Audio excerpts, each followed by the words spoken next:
दिल्लीतील काँग्रेसच्या घडामोडींवर खासदार संजय राऊत यांनी प्रतिक्रिया दिली आहे। काँग्रेस अधिक मजबूतीने समोर आली पाहिजे असं राऊत म्हणतात। राहुल गांधी त्याकरता प्रयत्नशील आहेत असंही राऊतांचं वक्तव्य आहे। काँग्रेस पक्ष अधिक मजबूतीने समोर आला पाहिजे। राहुल गांधी तसे प्रयत्न करतायत, कष्ट करतायत, पण त्यांना अधिक मजबूती मिळण्यासाठी काँग्रेस पक्षातून वेळोवेळी अनेक घटक, अनेक नेते बाहेर पडले। त्यांनी पुन्हा एकत्र येऊन मूळ काँग्रेस मजबूत करावी ही भूमिका मी मांडली। आता या संदर्भात कोणत्या घटकानं काय करायचं हा त्यांचा प्रश्न आहे, पण मला असं दिसतं की त्या संदर्भात राष्ट्रीय स्तरावर आता एक डिबेट सुरू झाला आहे, चर्चा सुरू झाली आहे आणि काही हालचाली सुरू झाल्या आहेत। त्याचं स्वागत केलं पाहिजे। काँग्रेस प्रदेशाध्यक्षांवर नेत्यांची नाराजी आहे अशी चर्चा आहे। हर्षवर्धन सपकाळ यांच्याबद्दल नाराजीचा सूर आहे विश्वसनीय सूत्रांकडून कळतंय। विधान परिषद निवडणुकीत विश्वासात न घेता उमेदवारी दिली अशी चर्चा आहे।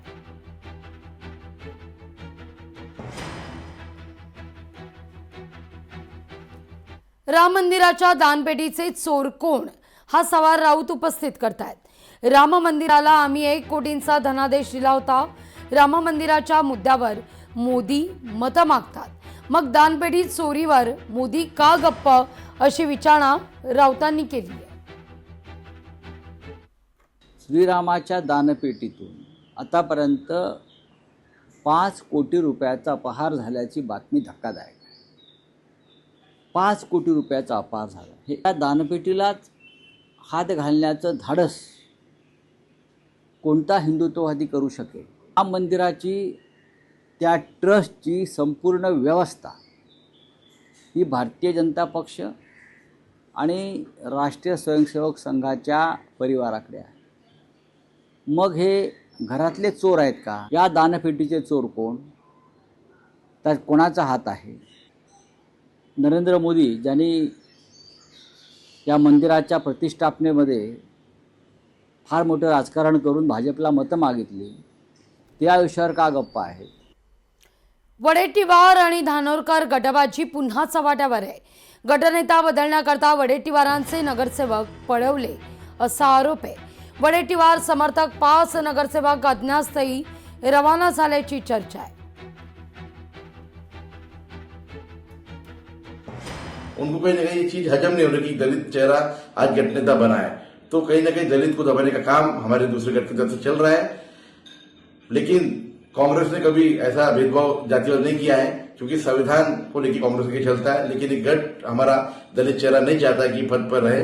लेकिन मेरे कांग्रेस के जितने नगरसेवक मेरे संपर्क में है, उनको जबरदस्ती लिखी गया ऐसे मेरे को माहिती मिली है और उनका फोन स्विच ऑफ किया गया है। और पार्टी से मुझे जो भी आदेश आएगा वो पार्टी के साथ में मैं खड़ा रहूंगा और मेरे पूरे नगर से मेरे साथ में है।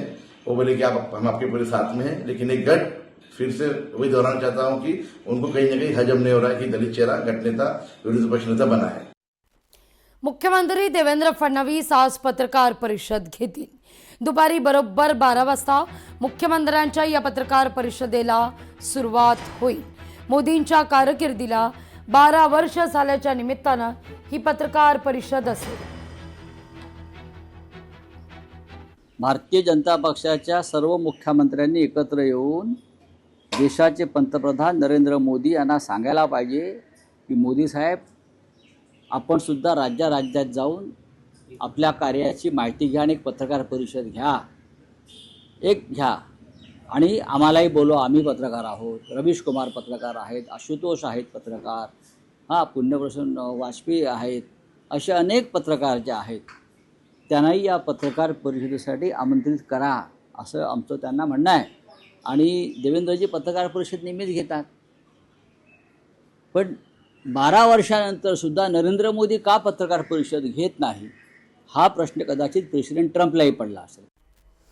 रोहित पवार यांनी अन्यथा नाही तर स्टंटबाजी त्याग आंदोलन करावं। नवनाथ बन यांचं रोहित पवारांवर टीकास्त्र आहे।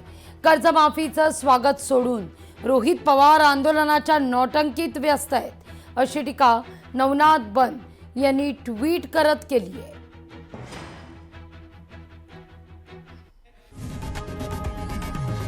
लोकशाही मराठी ऐका, पहा, जागरूक रहा.